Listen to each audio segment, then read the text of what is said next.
fishing, it's in my soul. Welcome to the Salt Strong Podcast, disrupting fishing entertainment as you know it. Prepare to laugh. Prepare to get to know fishing legends in a whole new and unfiltered way. And on occasion, you might even learn a thing or two about fishing. Here's your host, Joe Simons. Like diamonds. Hello and welcome to the Salt Strong live stream and podcast. My name is Rich Natoli. I'm the regular host of this show, and I'm joined, as usual, by the lovely and talented Ed Gobo, owner of Captain Hank's Tackle. Ed, how you doing tonight? I'm doing good, Rich. I'm doing good. A little sad that I wasn't able to get out to the show this weekend, but I did have 2 birthdays that I had to attend to. So sorry to all my fans I wasn't able to make an appearance. But yes, people were asking about you. Listen, I'm nothing special, but I'm happy to be back doing this. It's been a couple weeks. So we've got one in the chat right now, James Flynn. He came up purposefully not to say hi to me, but to say hi to you. You weren't there. Sorry, James. Hi. I'll say hi now. So I was at the Philadelphia Fishing Expo Thursday was set up. So Friday through Sunday in the Salt Strong booth, it was great. Got to meet a lot of members, got a bunch of people that signed up and joined the Insider Club. And man, I just talked fishing continuously throughout the weekend, which I absolutely love. And I want to keep doing it, but my voice is failing right now. I tried not to talk much today, which is tough when you make videos for a living. And I got through today and I feel it failing. So we'll see what we can do to get through this. We're going to have to teach you sign language or something. I could have to. No, I'm not smart enough for that. We're just going to have to muddle through. So last week we were not on. We apologize for that, but hey, it's a live stream. Stuff comes up, and when key people can't make it, we can't go live, and there's just nothing we can do about it. But for those that have been watching this for a while, you know that every once in a while it happens, and that's a live stream. So we're back this week. We have Chris Matuson coming on. And actually, let's bring Chris on right now. Chris is, as I bring him on stream, I want to introduce him to everyone. Chris, how you doing? Good. How are you guys? Great to see you again. Good. Welcome back. I'm doing great. I want to make sure that we give you the introduction because I don't believe you've been on since we moved over to the Salt Strong platform with the live stream. Correct. Okay, so Chris he's got a couple of interesting distinctions on here. He was the first one I was afraid to approach to come on as a guest because I didn't know if he'd want to share. And it's horrible. Now that I know him, I feel silly about it. Chris is also under the podcast episode that he did now it's on Salt Strong, but the previous platform was the number one. It was the first one and the number one podcast episode that we did. Mm-hmm. And the reason why is not only is Chris just really knowledgeable about this backwater striped bass fishing and redfish. We'll talk about redfish too. New Jersey redfish tonight. Oh yeah. Yeah, we're going to have to talk about that. We're going to have to break out of the striped bass just for a minute to talk about that. But man, really knowledgeable about it, but it's backwater striped bass. And that is just, it's that time of year. You guys, you have the New Jersey folks, you have a lot of New York folks, people that just, maybe you can go out in some places and you can do catch and release. But a lot of people are kind of stuck inside for a couple of months. And that's about to end. So yes. March 1st in New Jersey, we're going to have a lot of people coming down from New York. We're going to have a lot of people coming from Pennsylvania. The Delaware folks have been out there fishing, and they're still actually getting some really nice fish down in Maryland, especially the Chesapeake, are just continuing to hammer them, but it's opening back up. So, Chris, welcome tonight, and I've been looking forward to this one. Ed and I have been talking about this one since really December. That we had to have you come back and kick it off again this year, so it's going to be fun. I'm really flattered by you guys. I'm just a guy who loves to fish, especially the striped bass, and we'll talk about why. But I'm really excited about this year. Last year I wasn't too really excited to get at it out of the gate because the winter was so cold last year. But this year, with the mild winter, I think it's going to be identical to 2 years ago. Is it 2 or 3 years ago? 2 years ago, And it started off immediately. So I'm really excited this year. I remember last year, the conversation, it was about a week and a half or 2 weeks before the opening. Right. And you were like, I don't know how it's going to be. We just had this dip and it was down in the teens at night. And, yep, it's horrible. And the water temperatures were in the mid to upper 30s. And we're looking at low 40s right now. Yeah, I think pretty much all winter it's kind of stayed, except when we had those 5 or 6 days where it was like below zero outside. Right. I think pretty much it's like, from what I've seen, it's sitting around 43 constantly. So, I mean, that gives everybody a huge advantage right out the gate. Last year it was difficult the entire month of March. I mean, you can still catch fish, but probably, I don't think it warmed up until like May last year, right? Yeah, like it was April was just horrible. It was windy every day at nighttime. I remember there were so many nights I passed up.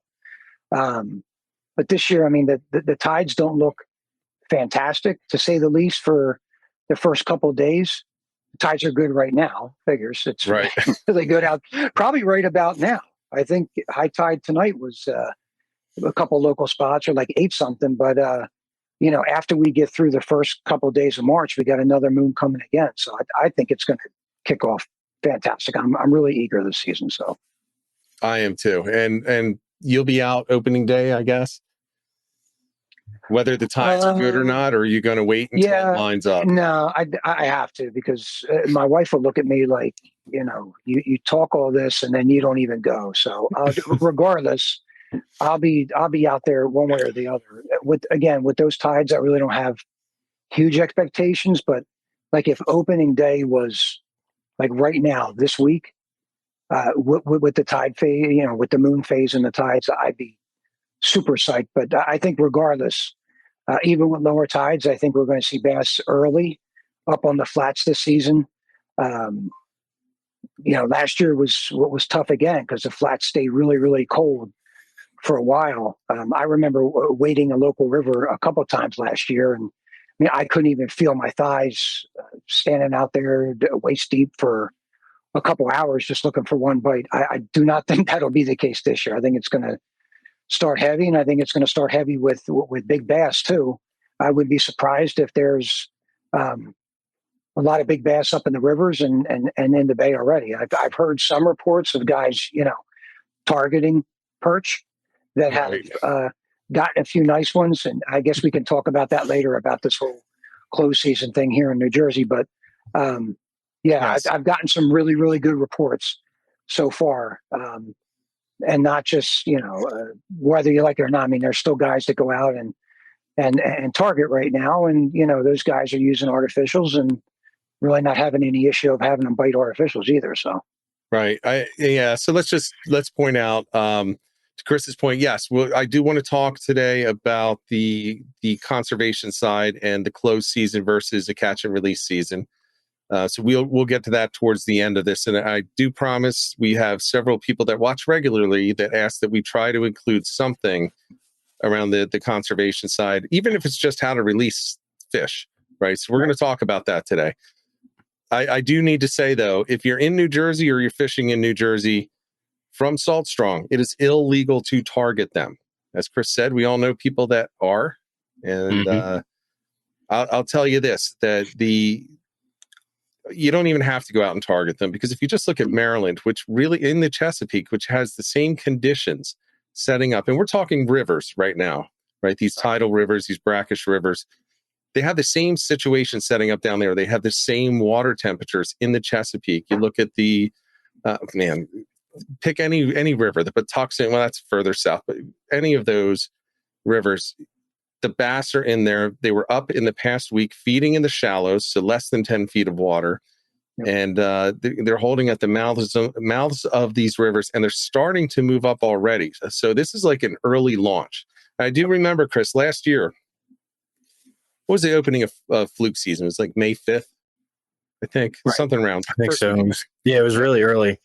I remember stepping into that water, and it's crazy. It was so cold. It turned out to be 40 degrees in May, and that was the warmest that it had been in all year. And so May 2nd is what Heaven and Elle is saying in chat. So May 2nd, and that was one of the reasons that I ended up getting my NRS boundary boots, because I used to just step in with sneakers and socks on and just let them dry during the day, and I suffered that day.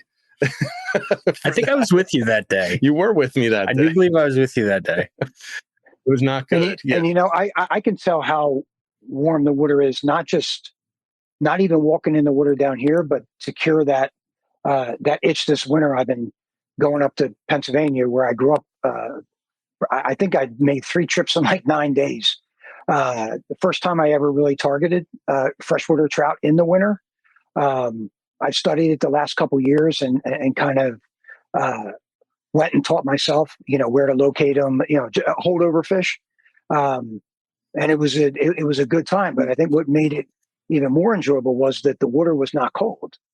Right. Even in those streams, which a lot of them are usually iced over, many parts of them are, and it's just frigid water. But I never got cold in my boots. My hands didn't get warm, releasing fish. So if that's any sign of the water down here, which up there it would usually be much colder, I think we're definitely much further ahead than last year. Probably 6 or 7 degrees in some spots. Yeah. And like you were talking about in May, that was the latest year date wise that I got onto a topwater bite. It was pretty much just about into June. I think when we did our show at the end of May, beginning of June last year, I had just finally got into some fish. But the middle of May usually is a good time for me. And the water was just, I'm pulling my plug out of the water, and it was no wonder they weren't biting it. It was just frigid. But yeah, we're on a much better track this year. That was like that one night in March we got out, Chris. It was frigid, cold, and windy. That was, I think, the biggest killer last year was the wind. Yep. Yeah, I felt bad that night because I had really, really high expectations. But and that's one thing that I learned a long time ago is that it can change just like that, and it's not anything you're doing. It's just the wind. The wind can lower that temperature just by a couple of degrees, or it can lower the air temperature by 15 or 20 degrees. And I think that night we were out, it was coming in our face like really, really bad. Yeah, it was wicked.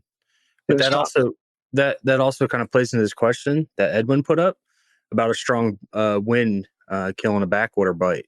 So I don't know that that's a fact. Yeah, I don't think it kills the bite. I think it depends on the wind, right, Chris? Right.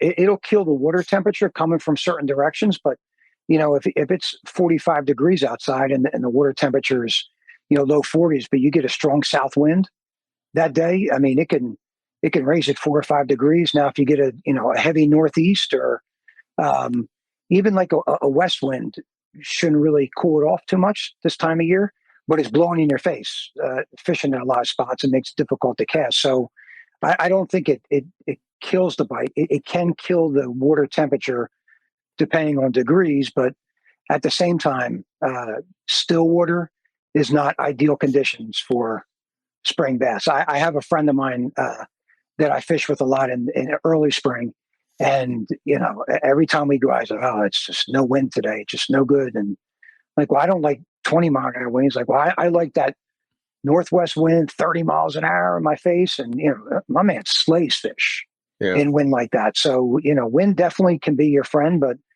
early in the season, it can mess with that water temperature. So I think that's why people think it kills the bite. Yeah, it really depends on what's the air temperature. If you have 40-degree water, and for those that haven't seen it, I did video on this last week on Salt Strong. You can take a look at it. It's the effective wind on the 90-10 zone. So, let's just talk about that. The 90% of the feeding fish are in 10% of the water. And the wind, if it's 40-degree water and it's 20-degree wind, you need to find somewhere that's out of the wind, because the area that's getting churned by that wind is cooling. It's cooling down. Correct. And it's the still water that's going to be warmer. However, still water, as Chris just mentioned, isn't the best for striped bass. So you got two things working against you there. But if you have a 60-degree wind or 55-degree wind, which you had today, blowing across 44, 43-degree water, it's warming the water. So in that case, you can go and find that wind-blown side, find that water that's churning in the current, and you can actually get into them. Edwin's not wrong though. I mean, it can shut it down. He's right. It can shut it down if it comes from a certain direction. It can certainly shut down your casting if you have to cast into that wind and you're trying to reach a spot that's not easy to reach. So I don't want to say he's wrong, but there are cases where the wind is going to help. So Chris, let's talk about this because, man, people are really looking forward to this and they're really looking for spots. I'm not asking you to share spots, and I'm doing that for two reasons. First of all, I don't want you to. Second of all, I know you won't. But let's talk about a general description. We have people in here right now, Connecticut, which, by the way, congrats on Connecticut for not having ice on those rivers up there right now. You're still hitting bass up there, like in the Housatonic. But let's talk about what's the general description of an area. Let's say we just dropped you somewhere with a map and a satellite image and maybe navionics, so you could see the bottom contours. What are you going to look for when you're looking for your spot? So definitely some water movement. Even and that's where I think the wind plays in. Where if you're looking for some water movement, outgoing tide, incoming tide, like last year. Like I'm a big outgoing tide guy, but I think we talked last year that I didn't get any fish on outgoing. I got them on incoming, and I think because the bay water was so cold, incoming you got a little bit of water from the ocean that kind of warmed it up. But it was always moving current. The flats.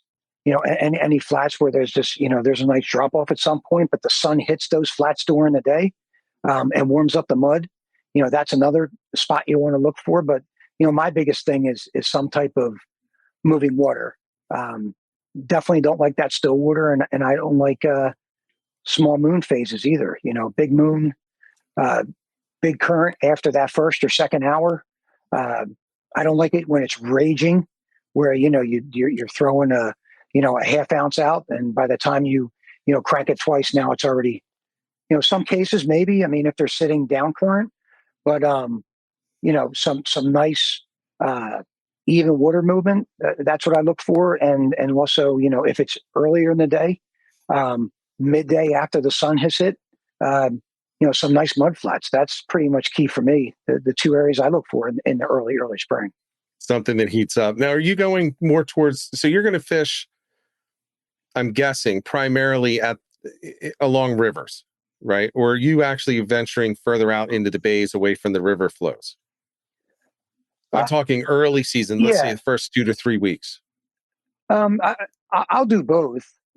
Again, I think that water temperature will lead you to still be able to get some decent quality fish in the back bay, and you don't necessarily have to go into the river. I think if you're looking for bigger numbers of fish and some bigger fish, even though you can get, big fish in the bay, but if you're looking for, spawners or, high 30s or 40-inch fish, then definitely, the river. But then you need to figure out, how far upriver have they gone? How far up has the migration gone at this point? And usually what we see on the years where the winter's been warmer, they'll go further up the river earlier on. So I think the beginning of May, March, the first 2 weeks is a lot of, it's trial and error. You have to be able to get out there, put your boots on, walk around. I don't stay in a spot very, very long because when the water's not cold, but colder, they tend to kind of bunch up. So if you're not getting anything, let's move. If you get into one or two fish, there's probably a lot more fish in that general area. So, anywhere where there's a drop off, if you're in a kayak or out in a boat, some type of shelf, something like that. But definitely, if you have sunny days and it warms that water up, that's a bonus. And, any type of, and a wind driven bank, where again, depending on the wind direction can heat it up a little bit. And, if you're using plugs or, we've talked before, I don't use any bait. It's all artificials. You want a little bit of turbulation, on that water to kind of confuse the fish a little bit, so they really can't get a hard look at it what they're about to bite. So, right, a lot of factors, but I would go out in the winter when you couldn't fish, just to look at tides, because you can really see then where the mud flats stop and where the drop off starts. I was coming out of Atlantic City yesterday with my kids, and we drove past a couple spots, and it was a crazy blowout tide. And just by doing that, no matter where you're at, you can tell so much, because usually those areas that are bare with water, once the water warms up and the tide comes up, the bait comes up and gets pushed up, and people, everybody can kind of figure out the rest. But those are the couple of things to definitely look for. But it's a lot of trial and error at the beginning of March, especially if you haven't done it in March. It's easy to get discouraged. You go out a couple nights and it's like, man, like wasting a lot of time. Or you go out to the river and you walk at the bank, and again, you just got to pay attention to that wind and temperature, and just keep putting the boots to it. So, yeah, I picture you driving home and pulling over on the side of the road. Kids, look at that. And they're like, come on, Dad, can we just go home? You're looking at mud together. Yep. My son freshwater fishes with me a lot. My daughter's she's done some topwater striped bass with me before. She really enjoyed it, but he's a little young for me to take out to some of the spots I go, because, if you don't know the bank, it's real sketchy. I took him out one time a couple years ago, and I just was losing my mind. Like, he had just regular boots on. He's jumping around, and the tide was dropping and the mud was slippery. And I said, we're just going to leave you home, because it's just not working out for me. But, like tonight, if we weren't on the show, I'd probably be out, scouting, because again, there's certain spots where you can see, you can see them. You could tell what's happening there. If it's not too windy, you can, look at, they'll break the surface if they're there. So I'm excited. Last year I didn't see really any of that. So last year told me early on it was going to be difficult. But again, guys that, moved up the river early, they did really, really well. But I fished the bay more than the river. Some years it pays to go up the river more, but I think this year you'll do well on both. So.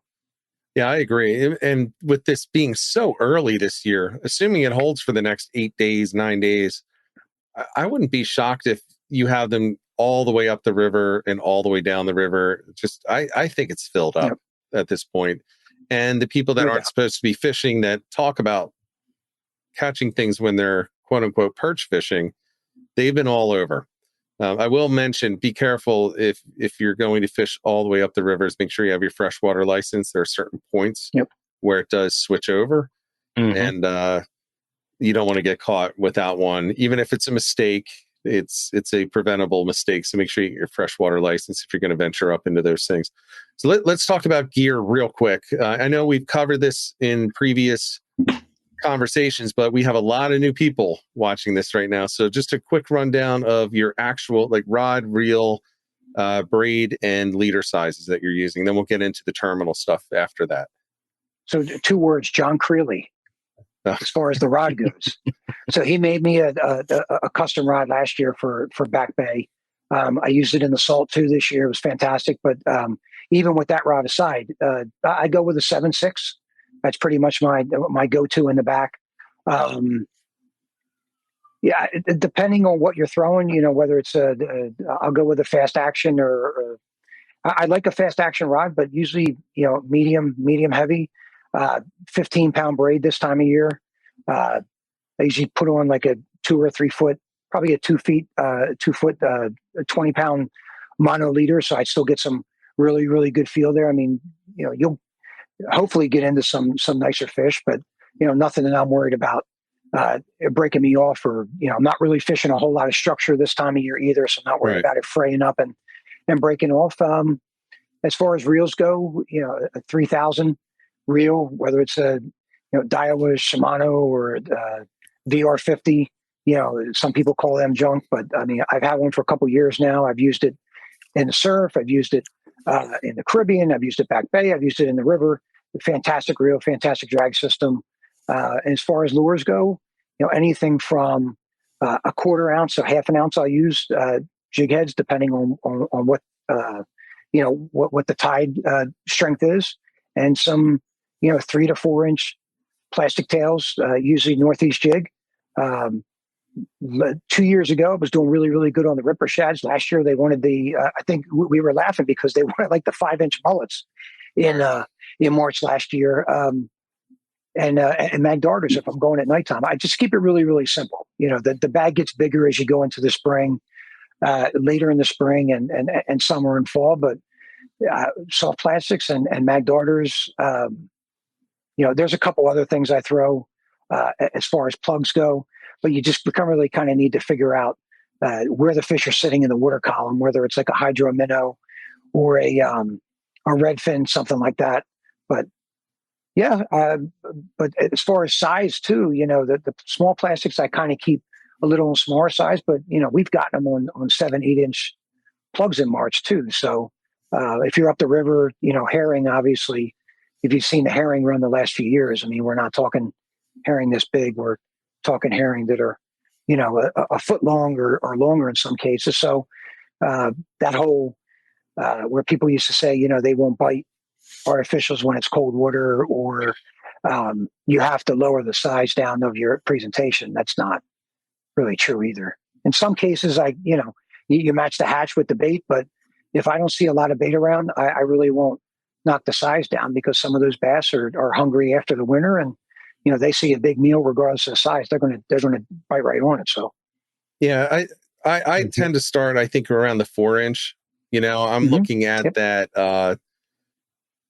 The 4-inch size is where I'm going to start. 3.5 is fine, but I typically recommend to people start with the 4. And if you're using the salt strong things, it's a mulligan or it's a diesel minnow, like a Z-Man diesel. Right. And then you can go up to the bombers that are 5-inch, and then you can go up outside. You can still get Z-Mans up to 7 inches. So if you want to stay in there, you mentioned Northeast Jig. They have up to 5, I believe. 5-inch, I think, is their largest size. They made a bigger a couple of years ago. They made a 6-inch, which is a really, really big profile too. But I don't think they make them anymore. Is that the Moab? Yeah. No, I think that's different.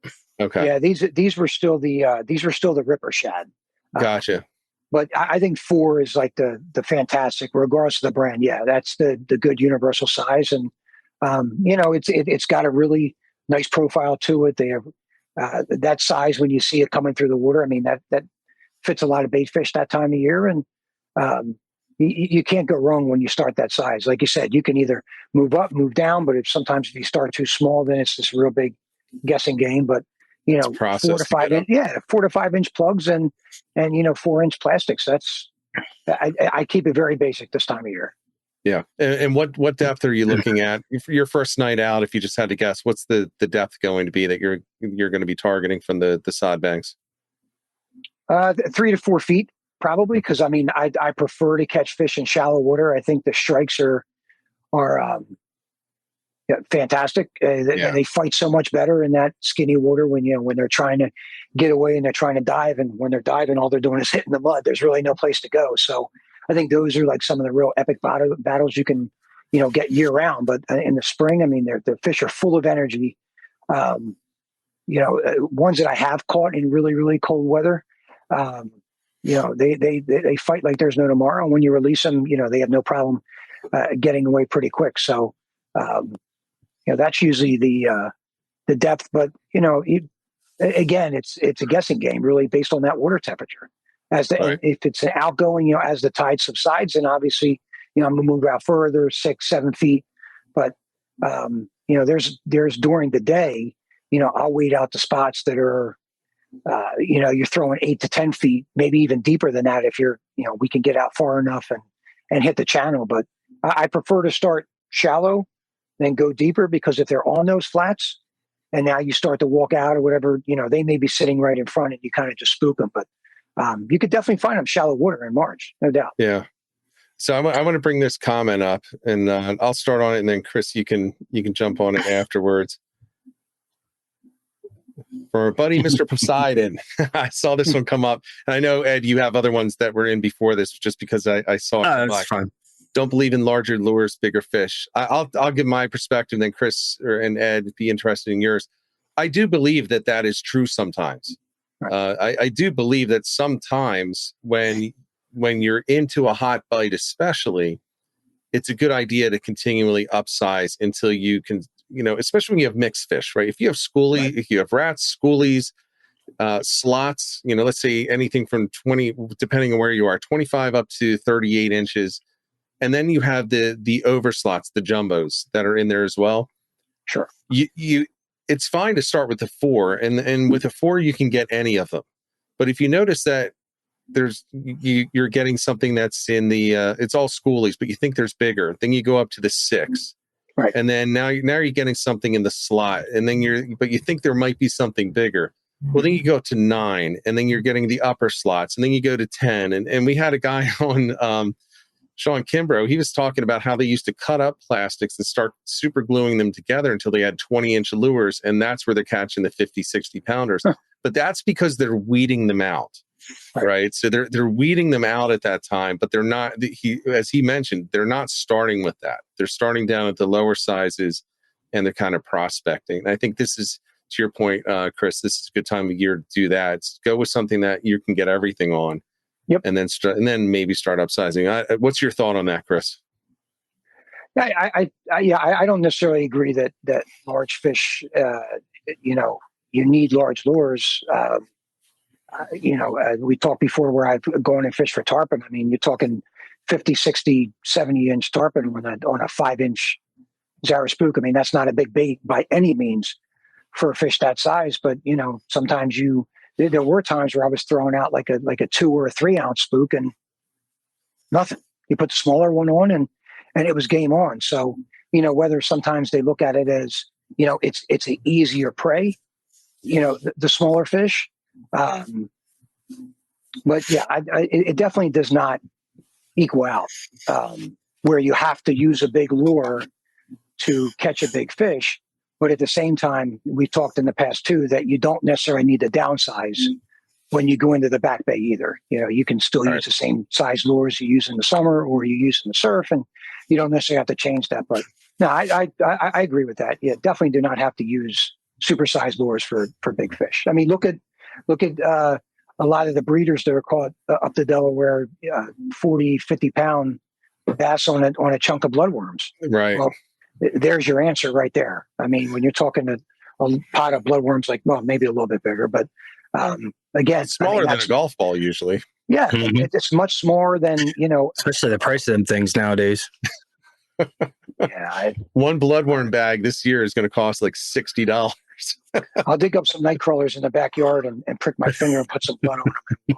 Yeah, that's insanity. I mean, that's just a crazy price. But yeah, so I mean, that could go either way. But All right, Ed. Were there other questions in there, or do you want me to go on to the next one? Well, no, I know you wanted. I thought you said you wanted my comment on it, but Nick kind of stole that. Elephants eat peanuts, and that's all that needs to be said. Yep.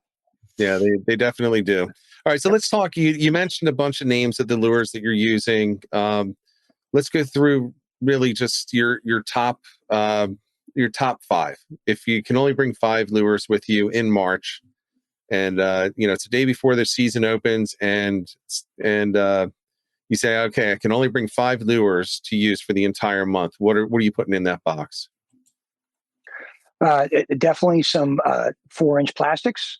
1/4 ounce to 1/2 ounce jig heads to go along with those. A couple pattern mag darters. What's that? Only 2. Red fins, no doubt.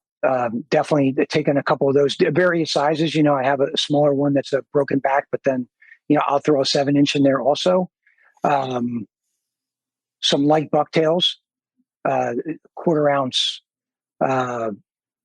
Throw a little trailer on the back, but that's really it, to be honest. I don't even think we can go for a 5th one. It's just very, very simple. I mean, I used to take like a bunch of just extra stuff, just thinking, wow, these aren't working. Let me throw this on. But, what I found is early in the year, it's more just, the water temperature, sometimes a profile size, but again, it just depends on the water temperature and tides for me. But those are the 4 that I go with early. Gotcha.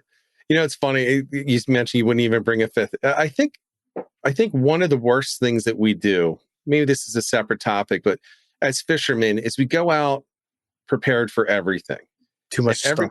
It's not that it's too much stuff. It's that we try to use, if this 4-inch bait isn't working, I'm switching over to the mag darter. If I don't get something in a few casts, I'm going to this. Next thing I know, I'm on bottles, and I'm throwing stuff out that I probably shouldn't be. Shouldn't be throwing. Correct. But what I should have done is stayed with that 4-inch, and knowing that I only have a few lures to try, and changed the retrieve pattern.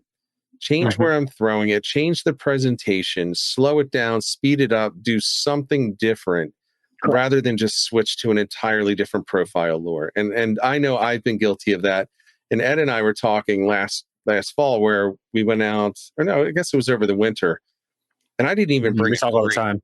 Yeah, I didn't even bring a crate. I left all my stuff at home, and then the stuff that I brought, I left all of it except for just the only stuff that I had, I put in my drive system. So my kayak was like empty, and I didn't need anything else.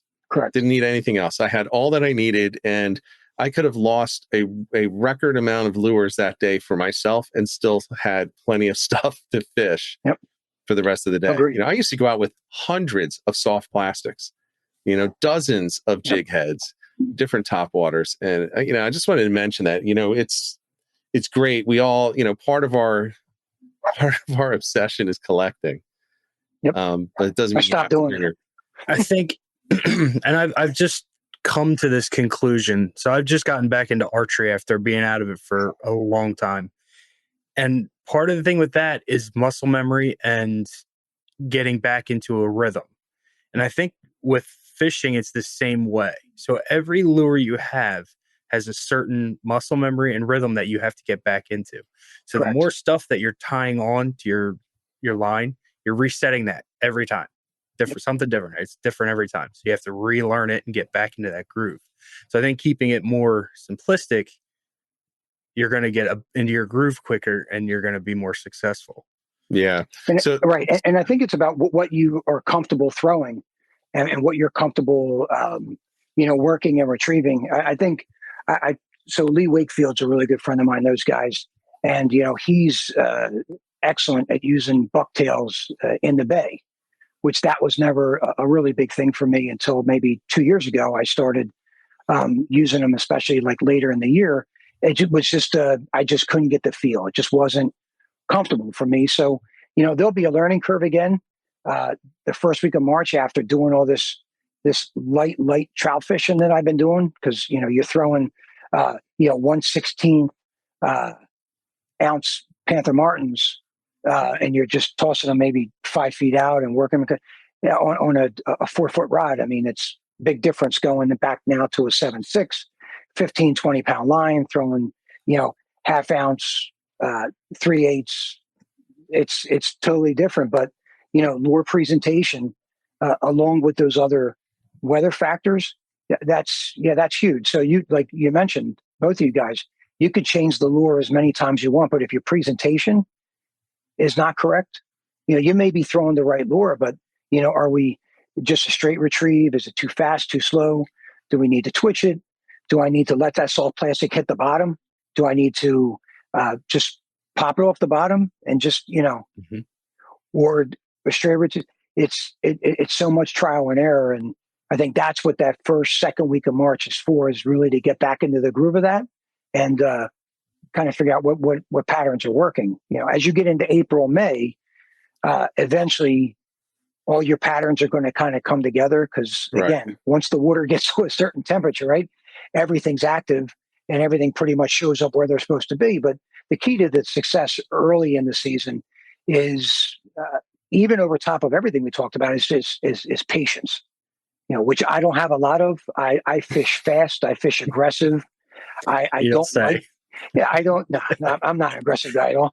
But I'm just not like, and maybe that's why the bait thing just really didn't. It's just not my preference, because I just can't stand there and just wait and wait and wait. Even when I take my son freshwater fishing now, like, he'll go with minnows, whatever. But I'm trying to get him now into, little, 2-inch twister tails below a bobber for crappies, and just, it's just so dynamic, and the strikes are just so good, and but it keeps you busy. Just sitting there waiting and waiting and waiting. But the retrieve is the same thing. It took me, that's probably the hardest thing for me to learn in the straight bass game was to be able to vary up that retrieve, have the patience to slow things down. And, that can be, that could mean everything between, 4 skunk trips or, being really, really successful is just having patience to slow it down. Yeah, I agree. There's a follow-on question. Were you going to bring that up, Ed? No, I was actually going to talk on something different, but let's hit this real quick first, just because it goes along. So you talked about those 4 lures, but Tim brings up a good point. None of us mentioned colors. So are there specific colors that you're going to be throwing on any of those lures at this time of the year? So if I'm throwing plugs, I'm definitely going to throw like a herring pattern. That's done really well for me in the past. And lures, I mean, as far as soft plastics go, I mean, white is just all around fantastic color, at least what I found, whether it be soft plastics or hard baits. You just can't go wrong with that. I kind of given up on the whole, buying or bringing 5 or 6 different colors. I'll bring something bright, I'll bring a white, and I'll bring a dark. So, right. During the day, I have had really good success with white, and it sounds like a boring color. It's boring color to look at, especially plugs. Everybody wants to see the greens, the blues, the pinks, the purples. Again, not saying that doesn't work and it doesn't have anything to do with it, but I'm not really big on color. I think that if you can gauge the profile of the bait and the speed of the retrieve, my personal opinion, I think that's better than color. So, yeah, I'm not huge into colors. I fall kind of where you do. The whites, right? So for the Northeast Jig Company, that's going to be Betty White. Yep. And for Salt Strong, it's going to be something like the Slam Shady. Pearl Bone is a popular one. Those are all considered whites.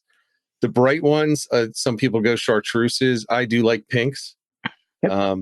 But then I also like especially in New Jersey, our water is so dirty and ugly, and a clear day you can see 3 feet. So I do like those darker profiles with the sparkle in them. Again, Salt Strong, it would be like an Alabama Leprechaun or a Gold Digger. And what's it called with the dark ones for Northeast? Is it Dreams and Nightmares?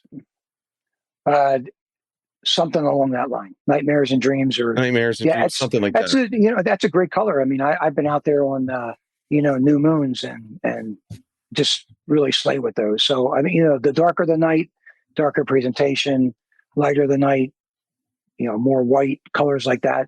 I always bring a Mag Darter that's yellow.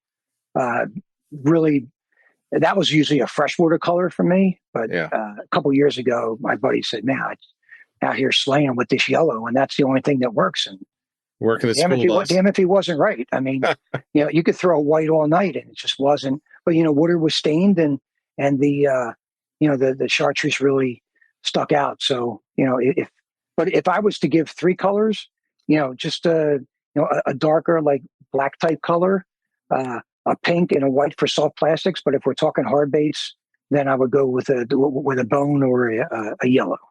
Okay. All right. Ed, you want to go on to the topic you were going to bring up? Yeah, I guess we could do that. So when Chris was talking about presentation stuff, you also have to feed them what they want to eat.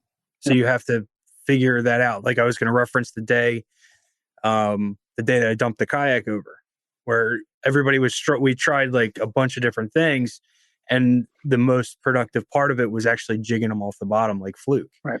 Let it hit the bottom and just jig it up a few times. So it was a snap jig day.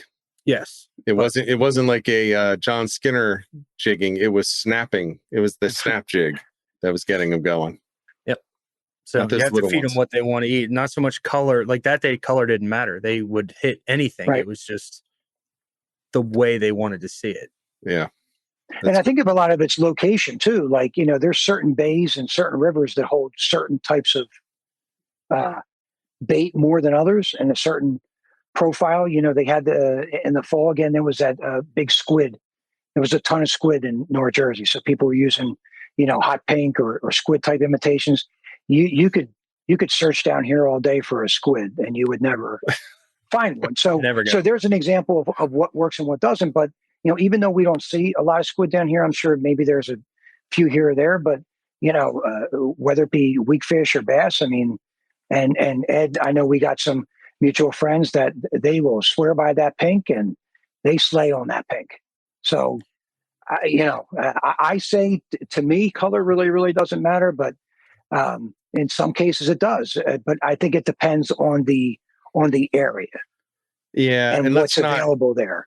Let's not underestimate the power of confidence. If you truly believe, I don't care what color it is, if you truly believe it works, it's going to catch. Yep. You are absolutely going to catch more fish on that than anything else, because I guarantee you, your presentation is different when you have that confidence lure on than when you don't.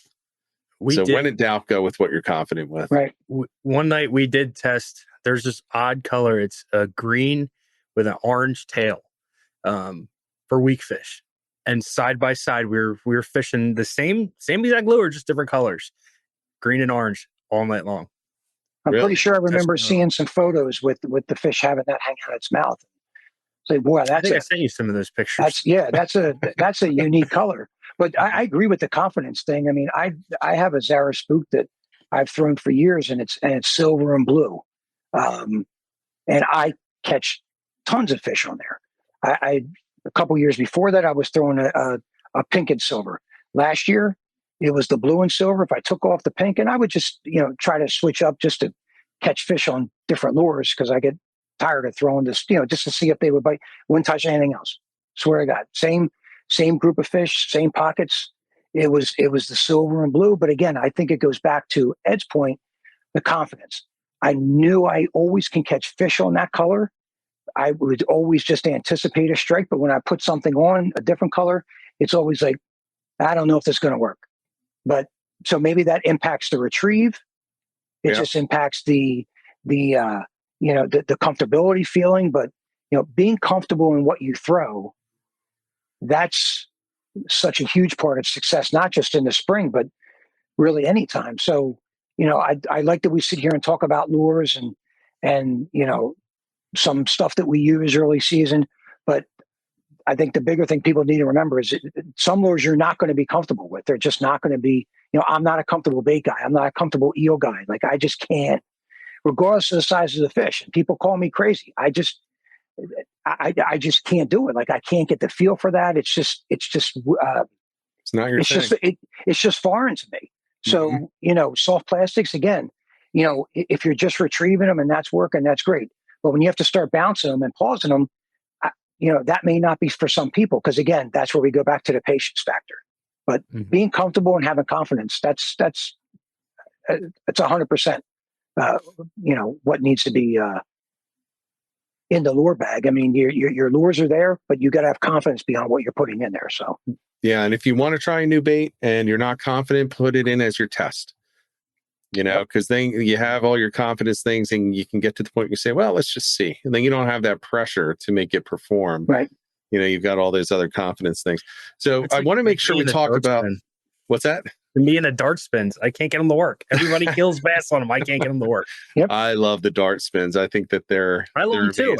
They don't work. I hate them when I lose them though. The larger ones you're losing like $10 if you lose the thing, which is. But I think having your line has a lot to do with that too.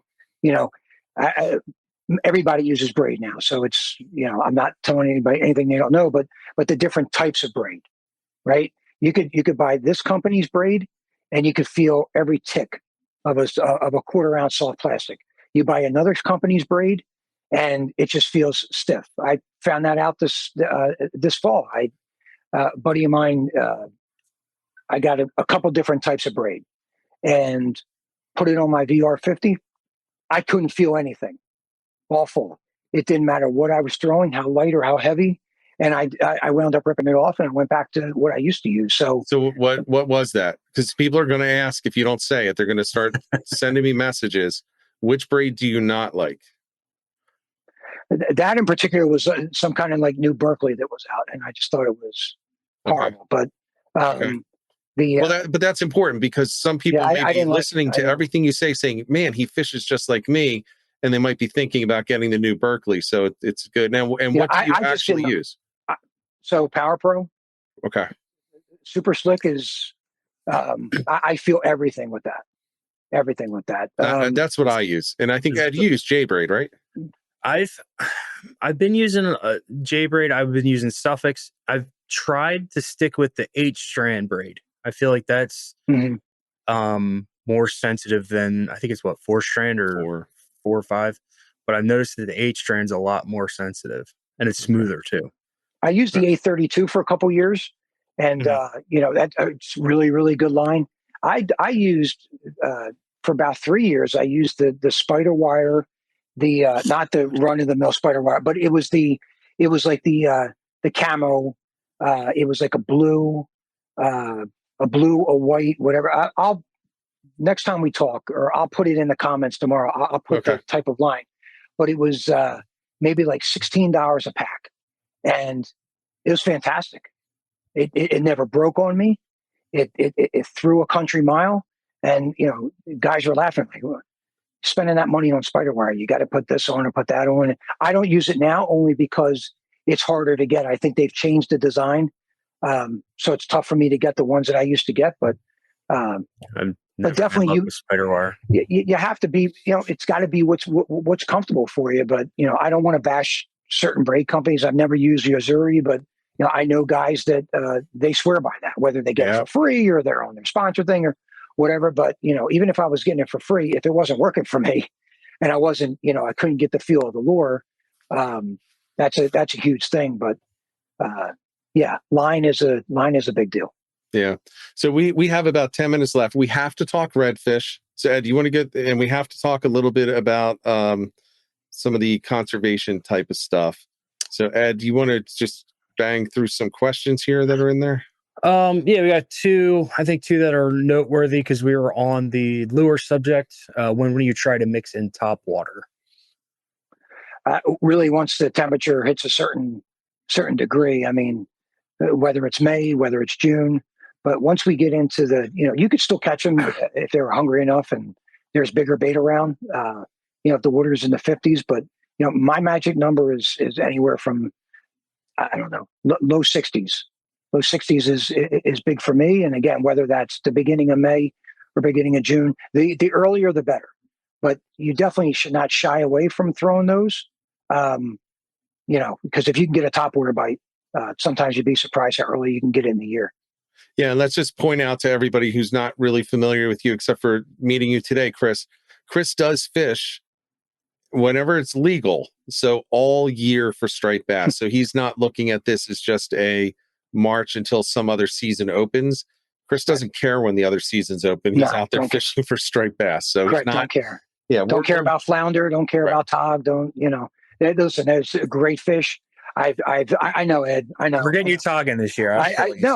Listen, I've watched so much tog fishing this winter, and I see these guys, John Skinner and all those, whatever fishing show I could find in the wintertime on YouTube, I watch. And I'm down for some tog fishing. I love catching flounder. I love catching weak fish. But again, the sooner I could start that topwater bite, I do that. And if it runs me till November, so be it. So then we go looking for redfish after that. Yes. Yeah, we'll talk about that in a second. And then one last one from Bill D. We did touch on this. Our back bay mud flats an area to work in the early spring. Absolutely. Chris, you don't have to answer it. Absolutely. Yeah. And so Bill and I were talking about, Bill is a Southern New Jersey guy. And Bill, at the beginning, we were talking about the mud flats. They will tend to heat quicker, especially on sunny days, and especially with this weather that we've been having lately. So I personally would not be shocked if the back bay mud flats / sounds throughout all of New Jersey are going to be on fire as soon as you're allowed to put a line in that water, because there are definitely fish in there, and it's definitely warming up in there a lot quicker than those 30, 40-foot channels that go right by them. So I would definitely recommend that. So let's talk, before we hit the redfish, let's talk a little bit about, Chris, I do want to know your opinion on the closure of striped bass in New Jersey and how you feel about that rule in New Jersey? I understand the reasoning behind it, the original reasoning, as far as, bass, they group up in the winter, water gets cold, they hole up together, people snagging, and I understand that. But too often, responsible fishermen wind up biting the bullet and paying the price for irresponsible fishermen. Whole separate conversation, won't get into it. My thoughts on catch and release. Me personally, I'm all catch and release. It doesn't matter what I'm fishing for: redfish, striped bass, weak fish, freshwater trout. Everything gets released. That's just what I do. But I think that it should be open year round, and it should just be a targeted catch and release, just like we do with trout streams in Pennsylvania. I'm sure other areas do it too. I'm just not familiar, but we do a delayed harvest where it's artificial lures only, can't use any bait during a certain time, and it's catch and release only. If we had more enforcement, which we talked again before, I see rarely any of that. Even in high profile poaching spots, you don't see anything there. I would like to see an investment in that end of it, so that they could be out there ensuring that it's responsible fishermen on the water, and not the irresponsible poaching going on. I think we texted earlier about the mortality rate of striped bass and whatnot. And what I do know is that in the wintertime, they do go into shock a little bit, whatever. But again, the ones that I've caught accidentally, or whatever the case may have been in the wintertime, they're ready to rock. They have a ton of energy. They take off very quick, and they fight hard. So I don't believe in the closed season. People still go out and target, whether they want to say it or not. I'm not going to say that I've never done it in the past, but I can say that, in the last pretty much 2 years, I definitely have not done it this year. I've stayed away from that and found other things to do. But I just don't feel like I should pay a price if it's a nice warm winter and can't go out and, spend a half hour, 45 minutes, catch a fish or two because of, this outdated law that we just have difficulty changing. Makes no sense to me. Yeah, there. To your point, there was a history of people snagging, which is big up with salmon fishing up in Alaska.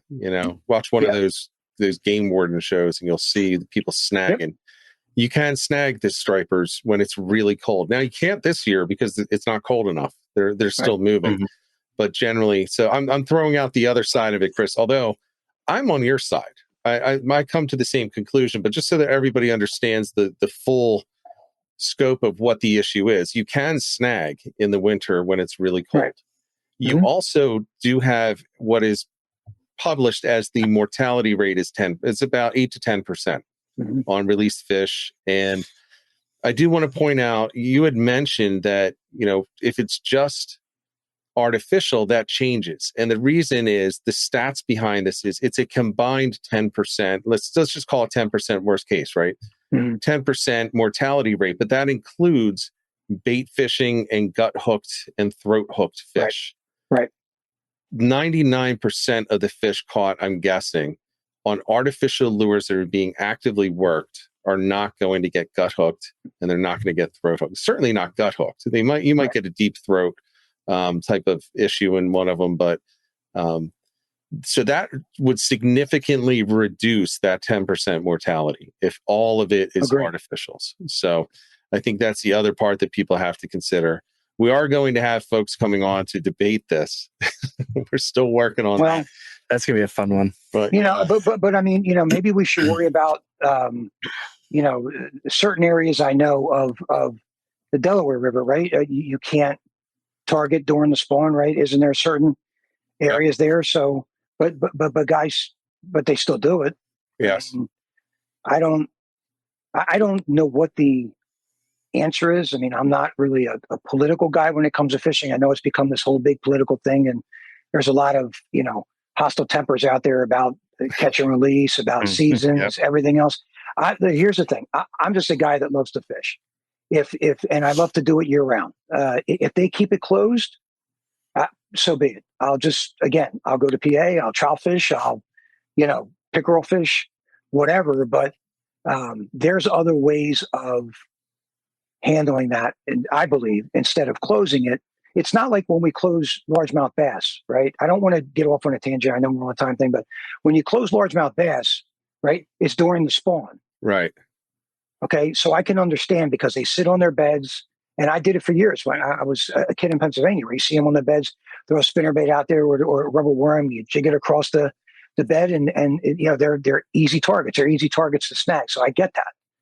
But, and I understand the whole, when they're holing up for the winter and whatnot, but I don't know. I know that people used to do that years ago. Everybody that I know, most people, they probably wouldn't even go out because it's so cold. Right. Mm-hmm. But I don't want to go out and have the embarrassment of somebody seeing me or my name getting posted somewhere and saying, and anybody that knows me knows that I'm not going to be out there poaching fish. I'm not going to be keeping fish, whatever. Just want to get out, burn off some steam and try to catch some fish. So, but we have to bite the bullet for bad behavior. So we definitely do. All right. So we're at an hour, but we got to keep going, Chris, because what we have not gotten to talk about personally, and this is a good time to do it with everyone. Let's talk about the hunt for the New Jersey redfish that I am still on and that you have beaten. You've beaten the game. You've gotten one on the board. So let's hear the story behind your New Jersey redfish from last year. So I had heard for years about, redfish showing up in the fall. I had never really seen too many or really even knew anybody that had caught them. So 3 years ago, a buddy of mine told me on a certain beach, he's like, oh, this guy last week, he got a couple. And I'm like, there's just no way. Like, I'm out here all the time. And, there's no sight of them. Guys are telling me they're in the bay and they're boiling. And I'm like, it just can't be the case. So 2 years ago, I'm out with with the Wakefield brothers, and we're fishing, and they leg into one and made me a believer. So after that, I really studied as far as their patterns, which a lot of it resembles striped bass. A lot of it doesn't change, but I think it's where to find them, whether it be an open beach, whether it be a pocket, whether it be closer to an inlet. I think that was the key that I really zoomed in on this year. And I'd say a week prior to that fish, I got on a big snapper blue bite at dusk, and there was a ton of spearing in the water. And I said, man, I guarantee if I come back in the morning, there's going to be stripers there. So I go back in the morning, I get 3 bass between 26, 28 inches, maybe in 20 minutes. I lose something big that breaks me off. The following morning I go back, I had something grab a plug, same spot, couldn't even turn her head toward me. And this was in the beginning of October. The big bite up north had just started. Yeah, that's not a bass if you couldn't turn its head. Right. And I'm not, I'm not using like huge tackle, but I've been fishing long enough where I know how to fish and how to turn a fish's head, and it didn't happen. Right. So a couple of days later, I'm off work. I go back. It wasn't the tide wasn't really high. It wasn't churned up too bad, but the water was very clear leading up to that. That day it was a little bit stained, but it was just nice small swell pattern coming in, and I found some nice pockets on the beach, which since I've washed away, but they were there, and I fished for literally 2.5 hours without a bite. But I knew that there was fish there. I knew that I had felt a couple grabs on the back, and was using soft plastic with a 3/8 ounce head. And next to last cast, it was one other guy on the beach, a block down from me. Nobody else out all morning.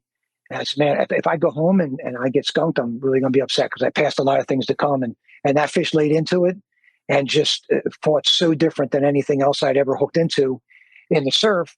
And I knew it was either a 30-pound bass, which, I could catch that in that area, but everything wasn't lining up for that. And she wouldn't come up. So once she finally came up and I saw the tail and the wave and I saw the spot, I get chills just thinking about it now. Because again, anybody that tries to catch one of those, or even if it's an incidental catch, I just thought, now I can't lose this fish because nobody's going to believe me at this point. Like, but you're out here, these horrible conditions today, and not that you can't catch redfish in horrible conditions. I mean, they like that churned up water, but I wound up getting the fish in, and it was special. It was, and what made it even better for me is, it was probably between 34 and 36 inches, which was just fantastic. It wasn't a dink. It was a special fish. Got a couple pictures, some actual pictures that I had somebody take. Yeah. They're not, I tried to take other pictures with it. Some of them came out okay, but I said, you know what, the special fish. I called the guy down that was fishing down the beach, and we actually wound up knowing one another from like 15 or 20 years ago, fishing in Ocean City on jetties, early 2000s. He grabbed a couple pics and put her in the water and released her. But it made me a believer. I know the general area where I can go. It's a lot of work, but that proved it to me that, it doesn't matter. I mean, they're there, and you can find them. It's you could tell. I'm like, I don't even know what to say. It's just special fish. I mean, I have 3 pictures in my house blown up of it. It's just it's more important than catching a tarpon in the Caribbean. I mean, they're abundant down there. You're supposed to catch those, right? You're supposed to catch snook, but to get a nice redfish like that was just it was great. And when you only hear maybe 2 or 3 caught, and some guys keep it under the cuff, but usually when guys catch them, it comes out. And this will eventually come out. Last couple of years, I think there were a couple more caught, but this year, I think it was very, very, very few. A lot of times they are in north of me or south of me, but in my general area, to land that one that size, it was special. Well, we have a mutual friend, Chris, that's got to like 5 or 6 last year. Yeah. It's a lot of work. I mean, there's some spots that, and that's funny because, that guy there, he's got 2 or 3 spots that, man, he's just the king of the game there. And sometimes it's all about location, right? Like, I'm close, but he's really, really, really close. So when you could put that type of time in and narrow the tide down, because you're very, very dependent on the tide down here. Not that they're not dependent on tide elsewhere, but when you can narrow that in, whether it be a really strong outgoing or a dead low tide, it's magic. And I got a little upset, I think, when I saw his pictures earlier on in the year, and I'm like, man, how am I like those are coming from an area that like I really would not expect. And I'm in a target area and I'm not getting them. So when I finally got one, I really felt like welcome to the group and and part of the class. But that's a special fish. Yeah, and to be able to catch them on artificials again, up here, love it. But now I look back to the last couple years and some big fish I lost in the surf in that same general area in the fall. Fish I either couldn't turn, or fish that just, fought so erratically, just through the hook. I honestly believe now, because first I thought, well, maybe they were big stray bluefish that moved in, but let's be honest, we haven't seen bluefish that size in a couple years down here. So now I'm sold that those were redfish, and I'm definitely going to commit to that even more this year, to just hunt for them really exclusively come late in the fall. Well, I'll be out there. It's no secret that I've been looking for them. I found them. I haven't hooked one. Not in New Jersey. I've caught plenty of redfish, but not in New Jersey yet. So it's coming up. Thank you for sharing that story. That's good stuff. I mean, that's the kind of story that gets everybody like charged up for the upcoming season. You're not going to be getting the redfish up in New Jersey early in the season, but they will start coming in the summer, late summer especially, and in through the fall. And they're nice size too. Now, the ones that I saw last year were not anywhere near the size that you were talking about. Right. But I also was, you were targeting them in the surf, and I was targeting them and looking for them in the backwaters. I'm looking for residents So it, to me, was extremely exciting to see small redfish. Yep. Because they're not migrating up to spawn. They're small. I mean, they were probably 15, 20 inches. So it's, man, I just can't wait. I'm glad that you were able to come on and share that story because, people call a lot of fish unicorns, but the New Jersey unicorn right now is that redfish. Right. And the only thing that you can say is it does exist. And there are people that caught them. We have the video evidence. We have the photo evidence. They're not sharing their spots.